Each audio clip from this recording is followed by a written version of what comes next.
En el siguiente video se abordará el significado del texto narrativo, las clases de textos, desarrollándose un ejemplo del mismo. También se explicará la estructura narrativa y por último se dará a conocer los elementos que conforman el texto. A partir del video se espera que se logre reconocer la estructura del género narrativo, fomentar el hábito de la lectura, reconocer la narración de forma escrita y oral, ampliar las posibilidades de conocimiento e interpretación y disfrutar de la escucha y lectura de un texto narrativo. El texto narrativo es una secuencia de acciones que se desarrollan en un tiempo y en un espacio. A su vez, en las narraciones encontramos, por un lado, a las narraciones naturales, comunicaciones cotidianas y orales, que se dan en una situación conversacional. Por otro lado, tenemos a los textos narrativos que se dan en otros contextos.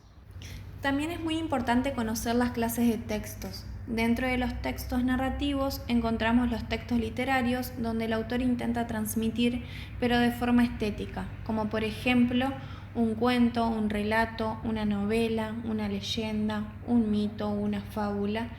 En cambio, en los textos no literarios se busca informar como lo son la noticia, la crónica, un reportaje, un correo electrónico, un diario, una carta. En uno de los ejemplos de los textos literarios encontramos los mitos, los cuales son narraciones fantásticas que presentan una explicación sobrenatural acerca de los fenómenos naturales y del hombre. El mito trata de explicar la realidad, son relatos fantásticos, surgen de la invención y la imaginación del hombre primitivo, relatan siempre hechos muy antiguos desde los inicios de la vida de un pueblo y los protagonistas son seres sagrados o dioses. En un texto narrativo se deben presentar acciones que cumplan con el criterio de interés, donde encontramos el anuncio, la historia y el epílogo. El anuncio, que es la situación inicial, la historia, que es el resultado de la evaluación más la trama, y el epílogo, que es la situación final.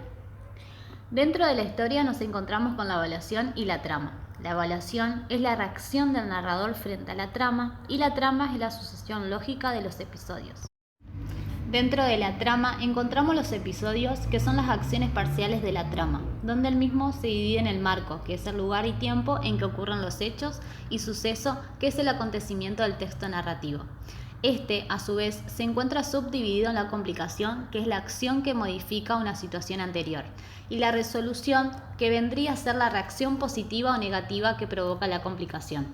Por último, vamos a ver los elementos del texto narrativo, en el cual encontramos al narrador, a los personajes, al tiempo y al espacio. El narrador, según los aspectos del relato, puede ser esquiciente, supraciente, infraciente. Esquiciente cuando el narrador sabe tanto como los personajes.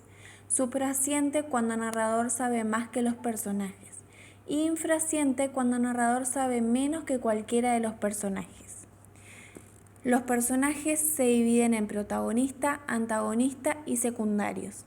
Se le llama protagonista al personaje principal de la historia, antagonista al personaje que actúa de manera contraria al protagonista, y los secundarios se relacionan con los protagonistas, pero son personajes planos que en general no evolucionan. Tenemos el espacio, que es el entorno físico donde los hechos tienen lugar, y el tiempo, en cuanto al marco temporal, hay que distinguir entre tiempo externo, momento en el que se sitúa la acción, y tiempo interno o espacio temporal que abarca la narración en sí.